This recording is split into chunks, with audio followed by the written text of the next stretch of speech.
Here we go. Well, good afternoon, everyone. Jim Dobler with DMI with my counterpart Amy here. Today, in our Wednesday afternoon sales session, we will be going over how a prospect uses the internet. So Amy, any words of wisdom before we jump in? I'll take the first part, you take the second part, and then I'll bring it home. Sounds perfect. Thanks Okay. Everyone for joining us. We appreciate you taking time out of your day. Hopefully you're getting lots of good information out of these. And if you've got further questions after we have one, feel free to always reach out to Jim and I. We're more than happy to answer any questions you do have as well. Excellent. So let's jump in. All right, let's go. The prospect themselves, let's see if I can get this to work. So the prospect themselves, so how do they use the internet? They're going to use the internet in a couple different ways when it comes to you. They use it in two main ways. One is actually finding you. We'll go into that in just a second. And then the second one, and what could be more important, is evaluating you. And this comes into play mostly between the first and the second appointment that you have with them. So I'm going to handle the first part. Amy's going to handle the second part. And then I'm actually just going to jump on the internet and show you a couple different examples of what it shouldn't look like and what it should look like. So with that said, finding you. You know, how do you be absolutely shocked at the number of millionaires that actually go on the internet and just type in financial advisor Topeka, Kansas, and just actually look for an advisor that way. There are so many people out there who have money, so to speak, that need assistance that do not have an advisor or an insurance agent to work with. So they're out looking, and the key is you got to make sure that they're able to find you and that your information is accurate. Most advisor or most prospects use either Google or LinkedIn. And when I say most, you're talking about 75 or 80% of the time, they're going to use one of those two avenues to find an advisor. Other social media platforms, as well as, number 4, having their adult children or grandchildren do research on you. That's more if you're working with maybe someone who's a little bit older, who's not as tech savvy as their kids or grandkids, so to speak. And then finally, retirement planning websites. I know we've been talking a lot about that. Actually got off the phone today with the CEO of retirement planning, and he said that they should have the link for the DMI advisors, people like yourself, to go in, learn more, and actually sign up there with the preferred pricing that I was able to negotiate with them, where you can actually sign up for retirementplanning.com, not have to pay the setup fee of $997. DMI is taking care of that. But you need to use the link that we will send you, or Amy and I will send you, to sign up, to actually take advantage of it. And if you have not looked at retirement planning, www.retirementplanning.com, or just let Amy and myself know, and we can walk you through how it works. So just in review, finding you, Google, LinkedIn, two biggest ways. Everything else is secondary. So you got to make sure that those are, where they should be and up to speed. And here's a perfect example. Hopefully you guys can read it. If you cannot, basically what it says is, I typed in, and I did this morning actually, financial advisors, Cleveland, Ohio. And this is what came up.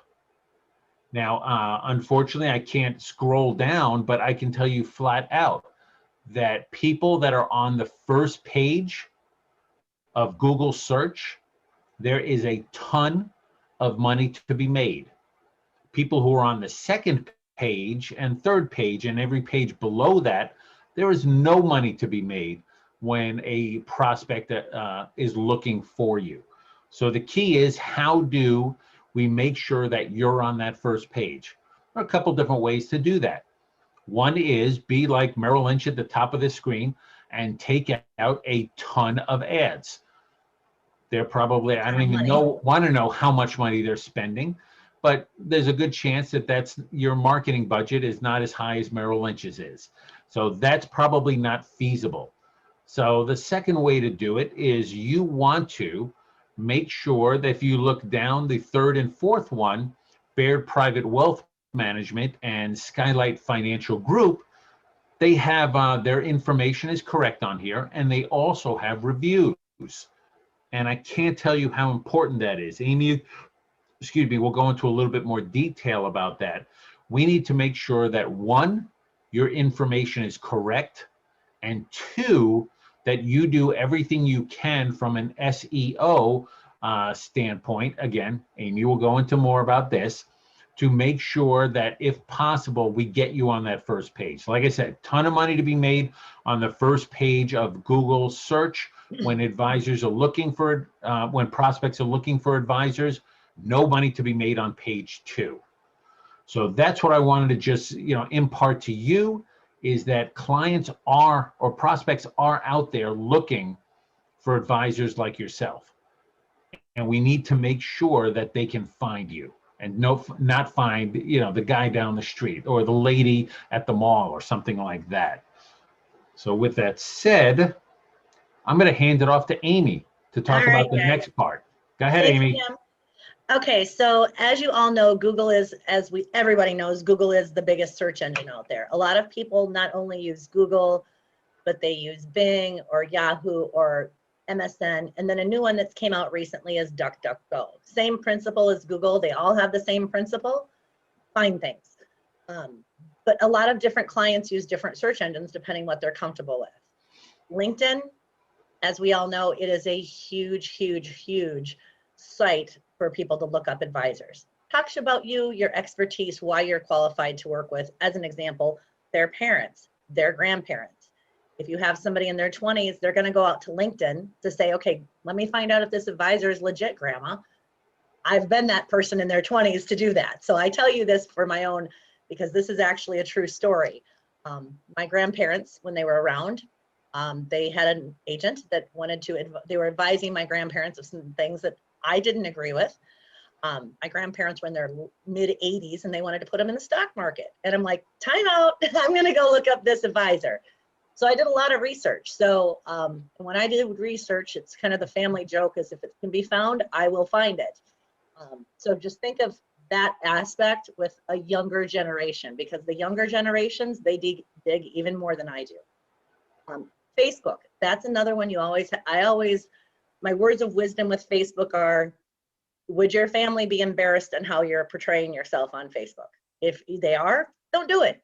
It's simple as that. I've seen a lot of people that are in financial services and put up inappropriate pictures, and I've had to call them and be like, what are you doing? That is not right. That is not how you want to portray yourself. So a little caution, a lot of people use, like I said, LinkedIn for professional. They use Facebook for more of their personal, taking pictures of food and cats and dogs. But sometimes people get a little too lax on Facebook. And if a client were to see that, it's really going to discredit you. So I always caution everybody, if it would embarrass you or your family, don't post it. Instagram, that's a big one for, I would say, people under 30. I can't remember what generation they're called, but Instagram is taking pictures of things.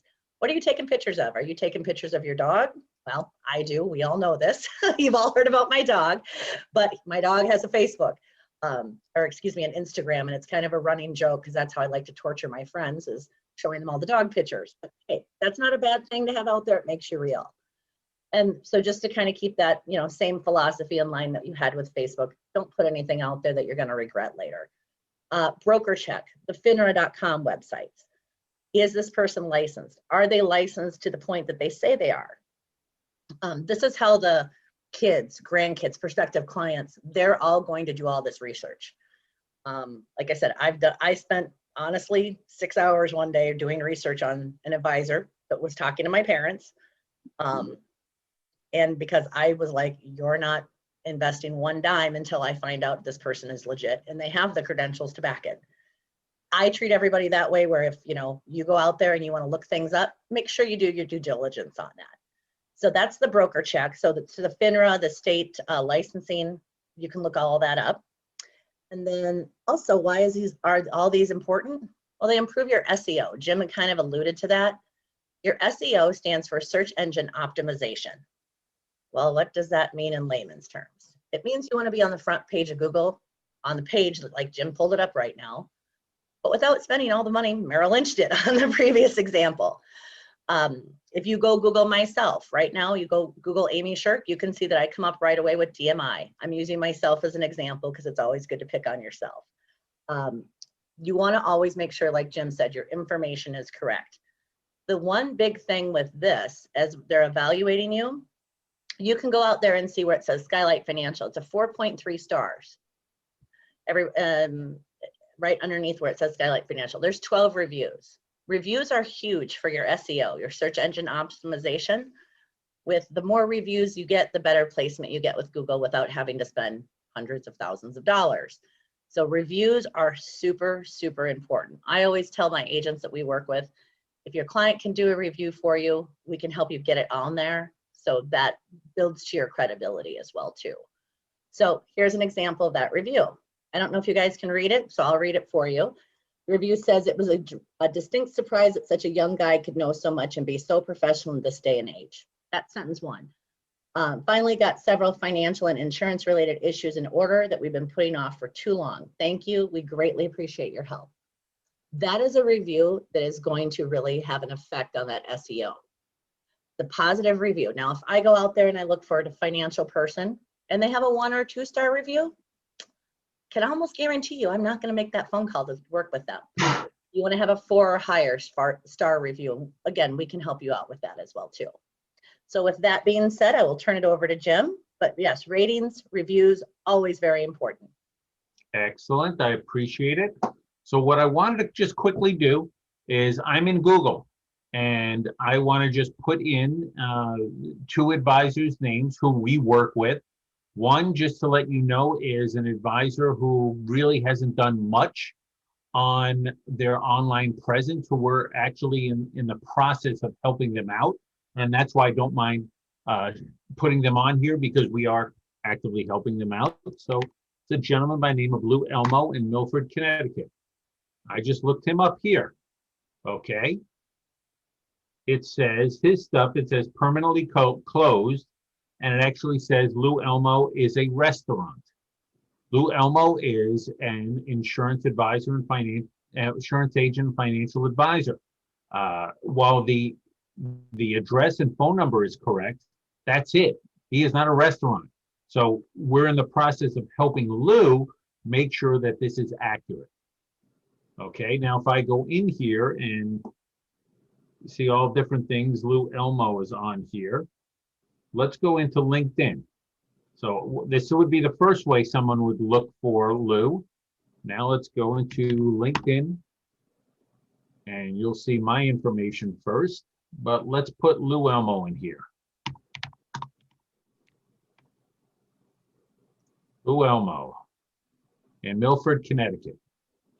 Okay, what I would like you guys to do is take a look at your LinkedIn profile, if you have one, and see what it looks like.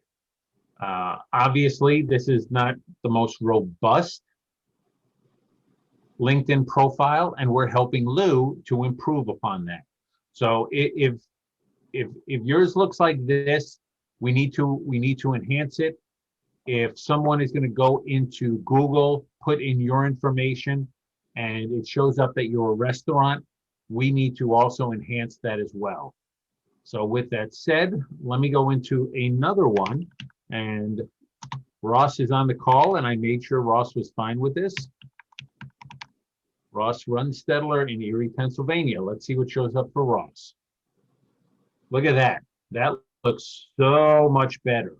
It's got his information. It's got photos. It has 16 reviews, average 5.0. It's got the correct information here. It even shows the reviews.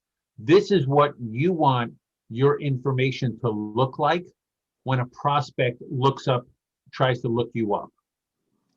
Okay, just wanted to do that. And then let's actually go in and put in Ross. Ross is a younger gentleman, but he's very smart. As you see here, looks much better than the last one. I helped Ross a little bit with this stuff, but this is mostly him. It goes right to the target market. I specialize in helping pre-retirees and retirees in the greater Erie area guarantee that they don't outlive their retirement funds. That's what you want. You want in there a note or a message to your target market. Because what happens is that people will go into LinkedIn, prospects will, and they only go down as far as the about part. They really don't go any lower than this. You get the small amount that does, but most people just see the picture. They want to see what you're about, and they want to see a little bit more information here. So this is what everyone should be aspiring to, a very, very good, nice, compact, as well as encompassing profile here. That the key is it needs to be a good customer experience for a prospect when they're checking out people. So that's all I want to do is just give you a quick view of what the clients would do or the prospects would do when they're both looking to find you as well as evaluating you. So with that said, I will go into, let's slide this over for the current slide. So in conclusion, your contact information needs to be accurate and up to date. I cannot tell you how critical that is, especially for Google, that it's accurate, up to date, because the last thing you want is people try to look you up and you show up as a restaurant. Now, I joke about that, but it's true. I mean, honestly, Lou has probably lost business because his information is not accurate. You need it to look as good as possible of prospects, and that is both on Google, like Ross did, of having the reviews on there. He had a bunch of reviews and they're all 5 stars. That's going to help him on his SEO. On LinkedIn, when the prospect goes in and checks out, they're going to get a really good experience when they check out Ross, and maybe not as good if they check out Lou. So that's why we're actively helping Lou improve his LinkedIn profile. And that leads in, and we'll probably send out an email over the next day or two in regards to a promotion that we have here at LinkedIn. I mean, LinkedIn, a DMI. It's getting late. In that if you submit 3 pieces of business, we will help you improve your LinkedIn profile.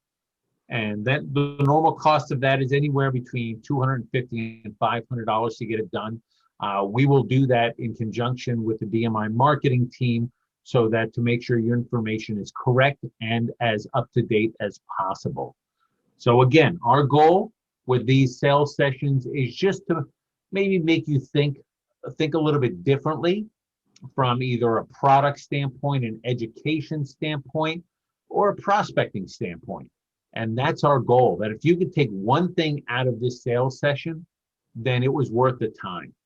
And as you all know, if you do have any questions or concerns, retirement planning on annuity side, that would be me. Life insurance and long-term care, that would be Amy. So with that said, Amy, do you have any closing words, or let me see if we have any questions going on. We do not have any Q&A. We'll give about 30 seconds if anyone has any questions in regards to this. But I'll let you talk for a second, Amy, to wrap it up. And if we have any questions, we'll address it at that point. So like we went over on all this, just to kind of recap again, your presence online makes a huge difference to your clients, their children, their grandchildren, when they look you up, to find out your credentials and are you, quote unquote, I like to say, worthy of working with them. So just wanted to let you know that. So if there is any, thing that you go out and you Google yourself and find out, oh my God, I'm not a restaurant, I'm a pizza place, or whatever the case is, and you need some help with that, please get a hold of Jim and I. We're more than happy to help you out with that as well. Like I said, I'm currently working with Lou, and so is Jim. So that's why we wanted to show you what it not so good, and then what Ross, where it looks really good. So you can tell a big customer difference with the presentation and how it looks. So want to make it great for everybody. Yeah, hopefully, Amy, pretty soon we will be able to show Lou's profile, and it'll look a lot different. Yes, We it did will. have one question. When are you posting these recordings and where at? What is going on with that is that we have everything saved to the cloud right now, all of these recordings. The DMI marketing department is in the process of building us a private YouTube channel. I know that sounds pretty quick. I actually did my YouTube channel probably in about 15 minutes or so, but I guess that it's a lot more intricate when it's intertwined with our website and DMI as a whole. So they're in the process of building that. Once it's built in, then we're going to put all the videos on there, and only a small select few are going to have access to that. So you can't just access it from outside of our little family here. Yep. Every one of you guys will have access to it, and once it's up and running, we'll send you the link and how to get there. But good question. So we've saved everything. It's just we're waiting for the marketing department to build the channel itself. Great question. All right, that is the only one we have. Pretty good timing, about 25 minutes, not bad at all. So like I said, I've been talking to a few of the carriers. We will probably have some over the next few months come in, and I am absolutely not, and Amy is the same way, we are not in favor of just a carrier coming in and talking about their product. We want them to, unless they have a product that's really unique, mostly we want them to come in and give good educational or prospecting ideas. We figure if that's the case, then everyone wins, because as Amy and I have been saying over and over, 2021 is all about getting you guys in front of more qualified prospects. If that's the case, the client wins, you win, and DMI wins. Yep. So with that said, Amy, I'll let you bring Yeah, this I have a home and little we will end teaser it. to tell all of you guys about. So this is coming in February, more towards the end of the month. One America will be one of our carrier guest speakers. They specialize in long-term care. So I sat in on a presentation of theirs the other day, blown away. And I've been doing long-term care a long time. What they have to offer and go over with you guys, you're really going to enjoy it. And that's about all I can say. Definitely keep you in suspense, but I promise it is definitely worth your time when that one comes out. I believe it's going to be the end of February, if I'm not mistaken. So keep an eye out for that one too. And there's going to be another presentation with us next week as well. Excellent. All right, Amy, as always, appreciate the time, and we will see everyone hopefully next week. Sounds great, everybody. Have a wonderful rest of your week. We look forward to it. Take care. Take care.